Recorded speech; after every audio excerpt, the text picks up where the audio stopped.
အလောင်းဖျားဦးအောင်စရာရဲ့မျိုးဆက်တွေအခုဘယ်ရောက်နေကြပြီလဲဒီနေ့မှာတော့အလောင်းဖျားဟစ်တလာကွန်ဖျူးရှင်နဲ့တခြားသမိုင်းဝင်ပုံကိုယ်တွေမျိုးဆက်တွေအပြင်မြန်မာသမိုင်းတွေကရန်သူတော်ကြီးတယောက်ရဲ့မျိုးဆက်တွေပါယနေ့ခေတ်မှာဘာဖြစ်နေကြလဲဘယ်ဘဝရောက်နေကြလဲဆိုတာကိုပြောပြသွားမှာဖြစ်ပါတယ်ဒီဗီဒီယိုထဲမှာခမားကိုယ်တိုင်ရဲ့ဘိုးဘေးရဲ့အကြောင်းလေးပါပါတယ်ဟုတ်မဟုတ်ကတော့ကိုယ့်ဘာသာကြည့်ပေါ့နော်ပထမဆုံးတယောက်ကတော့နပိုလီယံဘိုနာပတ်ရဲ့မျိုးဆက်ဖြစ်ပါတယ်1804ကနေ1815အထိအုပ်ချုပ်ဆိုးဆန်ခဲ့တဲ့နာမည်ကျော်ပြင်သစ်စစ်ဘီရင်ကြီးဟာစစ်တပ်ရင်ပြုပြင်ပြောင်းလဲရေးတွေလုပ်ရင်းနဲ့ဥရောပကိုပုံစံပြောင်းစေခဲ့တဲ့အထင်ကရပုဂ္ဂိုလ်ကြီးဖြစ်ပါတယ်။တကယ်ဆိုရင်ဒီလိုတော့မိတ်ဆက်ပေးနေကြမလို့တဲ့တမိုင်းတွေကနာမည်ကြီးပုဂ္ဂိုလ်ဖြစ်ပါတယ်။သူရာဇဝင်တွင်အောင်ချစ်ခဲ့တဲ့ဂျိုဇက်ဖင်းနဲ့ရတဲ့တရားဝင်မျိုးဆက်ကတော့ပြတ်သွားခဲ့ပြီဖြစ်ပါတယ်။တရားမဝင်မရနဲ့ရတဲ့တားကနေဆင်းသက်တဲ့50မြောက်မျိုးဆက်ကတော့ Fabrice Walewski နဲ့ Raphael Walewski တို့ဖြစ်ကြပြီးနှစ်ယောက်လုံးဟာကုန်စည်ပို့ဆောင်ရေးကုမ္ပဏီကိုဦးစီးနေတဲ့စီးပွားရေးသမားကြီးတွေဖြစ်ကြပါတယ်။တရားဝင်မျိုးဆက်အနေနဲ့ကတော့သူ့ရဲ့ညီအငယ်ဆုံးကနေဆင်းသက်တဲ့50မြောက်တူ Jean Christophe ကို Prince Napoleon ဖြစ်ပြီးတော့သူလည်းလန်ဒန်နဲ့ Paris မြို့တွေမှာ private equity လုပ်ငန်းကိုလုပ်ကိုင်နေစီးပွားရေးသမားတစ်ယောက်ဖြစ်ပါတယ်။တိုက်ဆိုင်တာလားဘာလားမသိပေမဲ့နာမည်ကျော်ဝါတာလူတိုက်ပွဲမှာနပိုလီယံနဲ့အမှန်ကန်တီးခဲ့ကြတဲ့ဗိုလ်ချုပ်ကြီးဝယ်လင်တန်ရဲ့မျိုးဆက်ဖြစ်တဲ့အာသာမော်နင်တန်နဲ့ခုနပြောတဲ့နပိုလီယံရဲ့တူကဆင်းသက်တဲ့ဂျင်းခရစ်စတိုဖီတို့ဟာစီးပွားပြိုင်ဘက်တွေဖြစ်ကြပါတယ်ဘိုးဘေးတွေနဲ့တီးပုံတီးနီးမတူတော့ပေမဲ့ဗာမျိုးပုတုတွေကတော့ခုထိသူတို့နီသူတို့ဟန်နဲ့တီးနေကြတော့လို့ပြောလို့ရပါတယ်နပိုလီယံရဲ့မျိုးဆက်တွေဟာအခုဆိုစစ်တပ်ကြီးတွေအစားစီးပွားရေးလုပ်ငန်းတွေကိုဦးဆောင်နေပြီဖြစ်ပါတယ်နောက်တစ်ယောက်ကတော့ဘီနီတိုမိုဆိုလီနီဖြစ်ပါတယ်အီတလီရဲ့ဖက်စစ်အာဏာရှင်လည်းဖြစ်ဟစ်တလာရဲ့မဟာမိတ်လည်းဖြစ်ခဲ့တဲ့မူဆိုလီနီဟာ1922ကနေ1943အထိအီတလီကိုအုပ်ချုပ်ခဲ့တဲ့သူဖြစ်ပါတယ်။သူ့မြေးမအလက်ဆန်ဒရာမူဆိုလီနီကလည်းနိုင်ငံရေးသမားတစ်ယောက်ဖြစ်ပြီးတော့အီတလီရဲ့အထက်လွှတ်တော်အောက်လွှတ်တော်တွေအပြင်ဥရောပပါလီမန်မှာပါအမတ်လုပ်ဖူးတဲ့အထိပေါက်ရောက်သူဖြစ်ပါတယ်။သူမဟာငယ်စဉ်ကရုပ်ရှင်မင်းသမီးလည်းလုပ်ခဲ့ပူပါတယ်။ဟာဟွာမိုက်တယ်ဟာ Yeah boyအနည်းချုပ်ပြောရရင်တော့မူဆိုလီနီရဲ့နာမည်ဟာအီတလီနိုင်ငံရေးမှာပဲ့တင်ထပ်နေသေးပါပဲဒါပေမဲ့ဒီတစ်ခါတော့ဒီမိုကရေစီလွှတ်တော်ထဲမှာဆိုပါတော့ဒိုက်ဒီအိုင်ဆန်ဟောင်းဝါဒီတယောက်ကတော့ကျွန်တော်နည်းနည်းမိတ်ဆက်ပေးမှရမယ်လို့ထင်ပါတယ်ဒုတိယကမ္ဘာစစ်ကာလမှာမဟာမိတ်တပ်ပေါင်းစုရဲ့စစ်တေနာပတိချုပ်ဖြစ်ခဲ့ပြီးစစ်ကြီးပြီးတဲ့နောက်ပိုင်းမှာအမေရိကန်သမ္မတပါဖြစ်ခဲ့တဲ့တမိုင်းဝင်ဗိုလ်ချုပ်ကြီးတယောက်ဖြစ်ပါတယ်စစ်ပွဲကာလတစ်လျှောက်ဗြိတိရှကနေဒါအမေရိကန်နဲ့တခြားမဟာမိတ်တပ်တွေအားလုံးဟာသူ့အမိန့်နဲ့ပဲလှုပ်ရှားကြရတာဖြစ်ပါတယ်ဟိုးရင်ခေတ်ကအခေါ်အရဆိုစစ်ဘရင်လို့ခေါ်လို့ရတဲ့ယာတူဖြစ်ပါတယ်စစ်ပွဲကာလမှာတော့သူဟာဘရင်လိုအာဏာရှိတဲ့သူဖြစ်ပါတယ်ဒီလိုယာတူမျိုးနဲ့ဥရောပစစ်မျက်နှာမှာနာဇီတွေကိုဥဆောင်ချေမှုန်းခဲ့တဲ့ဗိုလ်ချုပ်ကြီးအိုင်ဆန်ဟောင်ဝါရဲ့မြေဒေးဗစ်အိုင်ဆန်ဟောင်ဝါကတော့ပင်ဆယ်ဗေးနီးယားတက္ကသိုလ်ရဲ့ပမောက္ခနဲ့စာရေးဆရာတစ်ယောက်ဖြစ်ပါတယ်။ဒါတော့အထက်ကလောင်သွားထက်တယ်ဘာညာပြောချင်ပြောလို့ရပေမဲ့သူ့အဖိုးရခဲ့တဲ့အချိန်ဟွာနဲ့တော့ဘလို့မှမနီးစပ်တာအသေးချပါပဲ။နောက်ထပ်တစ်ယောက်ကတော့အလောင်းဖျားဦးအောင်စရာရဲ့မျိုးဆက်ဖြစ်ပါတယ်။ကိုယ်နိုင်ငံဘရင်အကြောင်းဆိုတော့သူများတွေအကြောင်းထက်ပိုပိုတတလေးပြောပြပါမယ်။အမျိုးဆက်ပြမှာဆိုတော့နည်းနည်းအာယုံစိုက်စေချင်ပါတယ်။ကုန်းမုံအင်ပါယာကြီးကိုစတင်ထူထောင်ခဲ့တဲ့အလောင်းဖျားဦးအောင်စရာကတော့မြန်မာသမိုင်းထဲကဆယ်လီကြီးမို့လို့ကျွန်တော်ထပ်ပြီးမိတ်ဆက်မပေးနေတော့ပါဘူး။ဦးအောင်စရာနဲ့မိဖုရားကောင်ကြီးခင်ရောဆန်တို့ဟာတား3ယောက်ထွန်းကားပြီး3ယောက်လုံးဘရင်ဖြစ်ခဲ့ကြပါတယ်။နောင်တော်ကြီးမင်းစင်မြူရှင်မင်းနဲ့ဘိုးတော်ဖျားတို့ဖြစ်ကြပါတယ်။အဲ့မှာအငယ်ဆုံးသားဘိုးတော်ဖျားခေါ်ဘိုးတော်ဦးဝိုင်းကနေဆင်းသက်တဲ့ဦးအောင်စရာရဲ့80မြောက်မျိုးဆက်ကတော့ဒေါ်တီဝီတန့်စင်ဖြစ်ပြီးယခုလက်ရှိတက်ရှိထင်ရှားရှိနေတဲ့တဘောပေါင်းရင်ထိန်သိမ်းရေးတက်ကြွလှုပ်ရှားသူတူဖြစ်ပါတယ်။မြစ်စုံကိုဥဆောင်ကန့်ကွက်ခဲ့တဲ့သူတွေရဲ့တအူးဖြစ်ပြီးစာရေးဆရာမအဖြစ်လဲလူသိများပါတယ်။တခြားမျိုးဆက်တွေလည်းလိုက်စုံစမ်းရှိနိုင်ပေမဲ့စူပြားလက်မိဖုရားကိုယ်တိုင်နဲ့ရွာမဆန်ခင်ထီးမွေနှမ်းမွေကိုစာချုပ်နဲ့လွှဲခဲ့တဲ့မိသားစုမျိုးသူ့အကြောင်းမရှာတာဖြစ်ပါတယ်။ဒီစာချုပ်ကြောင့်ဒေါ်တီဝီတန့်စင်ရဲ့ဦးကြီးတို့တော်ဖျားကြီးဟာဂျပန်ခေတ်မှာသဘောတရားအဖြစ်ဘရင်ဖြစ်ခဲ့တဲ့အချိန်သူမရဲ့ဖခင်တော်ဖျားလေးကိုဦးအောင်စရာအိမ်ရှိဆန်ဖြစ်ခဲ့ပါတယ်။အာနာမရှိတော့ပေမဲ့အခေါ်ဝေါ်ယာတူတစ်ခုအနေနဲ့ဆက်လက်ဆင်းသက်တဲ့သဘောဖြစ်ပါတယ်။မြန်မာနိုင်ငံရဲ့နောက်ဆုံးအိမ်ရှိဆန်မင်းသားကြီးတော်ဖျားလေးကိုဦးအောင်စကတော့စာရေးဆရာဘွားနိုင်ငံရေးသမားဘွားအင်္ဂလိပ်စာသင်ဆရာဘွားတွေကိုဖျက်ဆီးခဲ့ပြီးတက်တော်89နှစ်2006ခုနှစ်မှာနေရွာဆန်ခဲ့ပါတယ်။ဒါကြောင့်ဒေါ်တီဝီတန့်စင်ကဘရင်စနစ်သားရှိသေးရင်မြန်မာနိုင်ငံရဲ့ဘရင်မဖြစ်နေမဲ့ဦးအောင်စရာရဲ့80မြောက်မျိုးဆက်ဖြစ်ပါတယ်။ဦးအောင်စရာတို့နဲ့အမှန်ကန်ကျုံးခဲ့ကြတဲ့မွန်စစ်သူကြီးတလပန်းကတော့သူ့လက်ထက်မှာတည်းကအယက်သားဘွားနဲ့ခရမ်းသုံးဘွားအရက်မှာအခြေချနေထိုင်သွားခဲ့ပြီး50မြောက်မျိုးဆက်ဦးလာဆိုးခေါ်တလပန်းဆိုးတို့ခေါ်တဲ့ပုံကိုတယောက်ရှိဘူးတာအတွင်းနောက်မျိုးဆက်ကိုဆက်စုံစမ်းလို့မရဘူးဖြစ်နေပါတယ်။အမှန်ကန်ကြီးလိုက်စုံစမ်းပြီးအင်တာဗျူးဖို့ကြတော့လေ စောက်တယ်မရှိဘူးရော9000ထဲလိုက်တယောက်9000ထဲလိုက်ဝေမန်နီရလွှဲလိုက် ဒီတော့မွန်စစ်သူကြီးတလပိုင်းမျိုးဆက်အကြောင်းသိတဲ့လူရှင် comment မှာဝင်ရေးသွားနိုင်ပါတယ်မျိုးဆက်မပြတ်သေးတာကတော့တေချာတလောက်ပါပဲစကားမဆက်အခုဗီဒီယိုလိုပေါ့ပေါ့ရှာရှာတွေစိတ်ဝင်စားတဲ့ subscribe လုပ်သွားနိုင်ပါတယ်ကျွန်တော်နှစ်ပတ်တစ်ခါဗီဒီယိုတင်ပါတယ်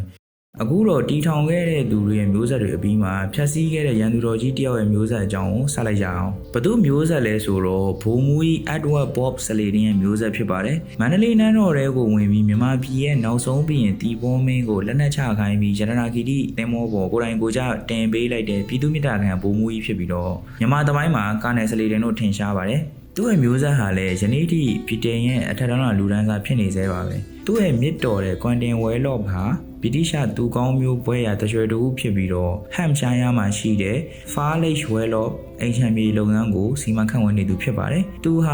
မြေယာနဲ့အိမ်ချမ်းမြေရင်းနှီးမြှုပ်နှံမှုတွေကိုအကြီးအကျယ်လုပ်ကိုင်နေပြီးကိုယ်တိုင်လည်းနန်းတော်တမခန်းထားတဲ့အိမ်ကြီးမှာနေထိုင်ပါတယ်။မြန်မာပြည်နန်းတော်ကိုတည်ယူခဲ့တဲ့သူရဲ့မျိုးဆက်ဟာအင်္ဂလန်မှာလည်းကိုပိုင်နန်းတော်ကိုပိုင်ဆိုင်တဲ့ဒီဆွေစဉ်မျိုးဆက်လူကုန်တဲ့စည်ရင်ဝင်တတိမျိုးရိုးဖြစ်နေကြဆဲပါပဲ။သူ့အဘေးမန္တလေးနန်းတော်ရွှေတိုက်တွေကမသွားတာတွေကနေအရင်တီးပြီးဒီလိုကျွဲဝလာသလားဆိုတာတော့နည်းနည်းတန်ကြားဖြစ်မိပါတယ်။တူကူကဝါဤရဲရာစုဒါကတော့ဘယ်သူမှတော့သိလောက်မယ်မထင်ပါဘူးဒါပေမဲ့သိတဲ့နဲ့ထင်လို့ကျွန်တော်ထည့်ထားဖြစ်ပါတယ်ဒီဘဲရတယ်သူ့နီသူဟန်နဲ့ကျန်နေသူဖြစ်ပါတယ်ရာဇဝနေပေါင်းများစွာအပိုင်းပိုင်းကွဲပြီးတော့သူတလူငါတမင်းအုပ်ချုပ်နေတဲ့ဂျပန်ကျွန်းကိုယခုလက်ရှိဂျပန်နိုင်ငံဖြစ်လာအောင်စူးစီးတည်ထောင်ပေးခဲ့တဲ့ရှိုးကန်ကြီးဖြစ်ပါတယ်ကိုရီစီမာဆိုရင်ဘရင်အောင်လို့ဘဲကြီးဖြစ်ပါတယ်ဘရင်လည်းဖြစ်တယ်လို့စစ်ရေးစစ်ရာဗျူဟာလည်းအတော်လေးကျွမ်းခဲ့တဲ့သူဖြစ်ပါတယ်တကူကာဝါမိသားစုဟာယနေ့အထိတည်ရှိနေဆဲဖြစ်ပြီးယခုလက်ရှိစက္ကန့်သူမျိုးဆက်ကတော့1965ခုနှစ်ဖွာအီရဲဟီရိုတကူကာဝါဖြစ်ပြီးတော့နိုင်ငံရေးသမားတစ်ယောက်ဖြစ်ပါတယ်သူဟာ2022ခုနှစ်ကဂျပန်အထက်လွှတ်တော်အမတ်နေရာကိုတော့ဝင်အရွေးခံခဲ့ပါသေးတယ်။နှစ်ပေါင်း400ကျော်ကြာခဲ့သည့်တိုင်တိုကူကာဝါမိသားစုဟာဂျပန်နိုင်ငံရဲ့အုပ်ချုပ်ရေးပိုင်းထဲမှာပါဝင်နေဆဲဖြစ်ပါတယ်။နောက်တစ်ယောက်ကတော့ဉာဏ်ကြီးရှင် Albert Einstein ရဲ့မျိုးဆက်ဖြစ်ပါတယ်။ယူဘဗေဒပညာရဲ့ဖခင်ကြီးတွေရဲ့တစ်ယောက်ဖြစ်ပြီး relativity theory နဲ့ space time theory တွေကိုဖော်ထုတ်ပေးခဲ့တဲ့ genius ကြီးကိုတော့လူတိုင်းသိကြမှာပါသူ့ရဲ့မြစ် Van Hat Caesar Einstein အပါအဝင်အခြားမြစ်တော်တော်များများဟာသိပ္ပံပညာနဲ့အင်ဂျင်နီယာဘာသာရပ်တွေကိုလေ့လာသူတွေဖြစ်ကြပါတယ်ဉာဏ်ကြီးရှင်ဆိုပြီးတော့တစ်ကမ္ဘာလုံးအတိုင်းအတာနဲ့နာမည်ကြီးခဲ့တဲ့ပုဂ္ဂိုလ်ရဲ့မျိုးဆက်ဆိုတော့လေအင်ဂျင်နီယာလောက်သိပ္ပံပညာရှင်လောက်ဖြစ်လာတာဟာသူတို့အတိုင်းဝိုင်းမှာတော့တာမန်လိုတော့ဖြစ်နေမလားမသိပါဘူးပြောရရင်တော့ Einstein ထုံးပေးခဲ့တဲ့မီးရှူးတိုင်ဟာယနေ့အထိသိပ္ပံပညာကိုအလင်းပေးနေစေဖြစ်ပါတယ်အိုင်းစတိုင်းရဲ့နောက်မှာကက်လျက်ပါလာတာတော့ Confucius ကြီးကိုယ်တိုင်ဖြစ်ပါတယ်။ရှေးတရုတ်ပြည်ရဲ့အကြီးအကျယ်ဆုံးအတွေးခေါ်ပညာရှင်ဖြစ်ခဲ့ပြီးတော့သူ့ရဲ့သွန်သင်ဆုံးမချက်တွေဟာနှစ်ပေါင်း2500ကျော်ကြာအသုံးဝင်နေစေဖြစ်ပါတယ်။နှစ်ပေါင်း2500ကျော်ကပုဂ္ဂိုလ်ကြီးမှာတက်ရှိမျိုးဆက်မပြောင်းမပြတ်ရှိနေတာလည်းအံ့ဩစရာကောင်းပါတယ်။ဗနက်ဆက်မြောက်လဲဆိုတော့89ဆက်မြောက်ဖြစ်ပါတယ်။ Wait a minute. Who are you? NANI? မိုးစေလား အဲ့ဒီ89ဆန်းမြောင်မျိုးဆက်ရဲ့နာမည်ကကောင်းစုချမ်းဖြစ်ပါတယ်တရုတ်နာမည်မျိုးအတန်အတွက်လွဲကောင်းလွဲနိုင်ပါတယ်သူကတော့စီးပွားရေးသမားတစ်ယောက်ဖြစ်ပါတယ်ယနေ့ခေတ်ရဲ့ Confucius ဝါဒပြန့်ပွားရေးကြိုးပမ်းမှုတွေမှာသူဟာအဓိကဇက်လိုက်ဖြစ်ပြီးတော့ဘိုးဘေးရဲ့အတွေးခေါ်ယူဆတွေကိုပြန်လည်ပို့ချနေစေဖြစ်ပါတယ်မျိုးဆက်89ဆက်တိုင်အောင်မျိုးရိုးမပြောင်းမပြတ်ထိန်းသိမ်းထားခဲ့ကြတဲ့ Confucius မိသားစုရဲ့စီးစနစ်ကြမှုကတော့တကယ်ချီးကျူးဖို့ကောင်းပါတယ်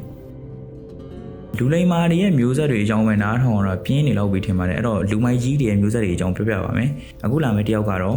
ဂျိုးဇက်စတာလင်ရဲ့မျိုးဆက်ဖြစ်ပါတယ်ဆိုဗီယက်အာဏာရှင်စတာလင်ဟာဒုတိယကမ္ဘာစစ်နဲ့အစောပိုင်းစစ်ရေးတိုက်ပွဲတစ်လျှောက်တမ်မနီစီးမြင့်တွေနဲ့အုပ်ချုပ်ခဲ့တဲ့ခေါင်းဆောင်တစ်ယောက်ဖြစ်ပါတယ်သူ့လည်းအားလုံးသိကြမယ်လို့တော့ထင်ပါတယ်သူ့ရဲ့မြေအလက်ဇန်ဒါဘာတန်စကီဟာမော်စကိုမှာရုပ်ရှင်နဲ့ပြဇာတ်ဒါရိုက်တာအလုပ်ကိုလုပ်ကင်ပါတယ်တနိုင်ငံလုံးဖိန်တုံအောင်ကြောက်ရတဲ့အာဏာရှင်ရဲ့မြေကအမှုပြန်သမားလိုပါလို့ဖြစ်လာပါတယ်။ကိုးပါသာစတာလင်တို့မြေဖိုးကြောင့်ပြောနေတာမို့လို့ပောက်ကရတွေရှောက်မတွေးဘူးတော့ပြောချင်ပါတယ်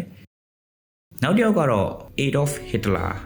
ဘယ်လိုလူလဲဘာတွေလုပ်ခဲ့လဲကတော့အားလုံးသိကြမယ်ထင်ပါတယ်။ဟစ်တလာမှာသားသမီးအရင်ချာတော့မရှိခဲ့ပါဘူး။သူ့ညီအရင်ကလည်းသားသမီးမထွန်းကားခဲ့တာကြောင့်ဟစ်တလာတိုက်ရိုက်သွေးသားမျိုးဆက်ကတော့မရှိတော့တာကြားခဲ့ပါပြီ။ဒါပေမဲ့ဟစ်တလာရဲ့အဖေတူအမေကွဲအကိုကနေဆင်းသက်တဲ့ Alexander Stuart Houston အပါအဝင်ညီကို3ယောက်ဟာအမေရိကန်နိုင်ငံလောင်အိုင်းလန်းမှာနေထိုင်ကြပြီးတော့ဘဝကိုတိတ်တဆိတ်ဖြတ်တန်းနေကြတယ်လို့သိရပါတယ်။သူတို့ဟာသားသမီးမမွေးကြဖို့သဘောတူထားပြီးတော့ဟစ်တလာရဲ့မျိုးဆက်ကိုသူတို့လက်ထက်မှာအဆုံးသတ်ဖို့ဆုံးဖြတ်ထားတယ်လို့အတိအလင်းပြောထားကြပါတယ်။ဒီနေ့ဗီဒီယိုရဲ့နောက်ဆုံးဆရာကြီးလာပါပြီ။သူကတော့အားလုံးသိကြတဲ့ Genghis Khan ဖြစ်ပါတယ်။ တမိုင်းတစ်လျှောက်ကုန်းမြေတစ်ဆက်တည်းရှိတဲ့အင်ပါယာတွေထဲမှာအကြီးဆုံးဖြစ်တဲ့မွန်ဂိုအင်ပါယာကိုတည်ထောင်ခဲ့တဲ့မြန်မာခေါ်ဂျင်ဂျစ်ခန်ခေါ်ဂန်ဂစ်ခန်ရဲ့မျိုးဆက်ကတော့ခမ ्या ကိုယ်တိုင်လည်းဖြစ်နေနိုင်ပါတယ်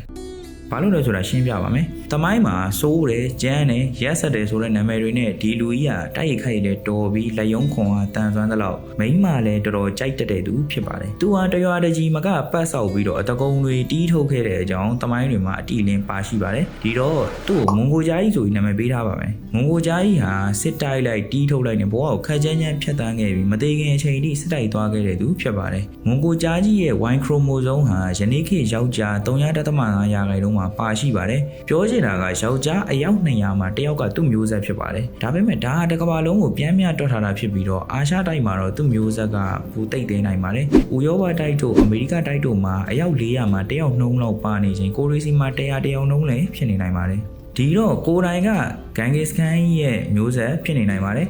ဒါအကြောင်းမို့လို့မွန်ဂိုဂျာကြီးဟာအင်ပါယာဤတာမကမျိုးဆက်ကိုပါကဘာနဲ့ဖြန့်ကျက်နိုင်ခဲ့တဲ့လီဂျန်ကြီးတယောက်ဖြစ်ပါတယ်ဘာလာလာလို့ပြောရရင်တော့ 我把茶几。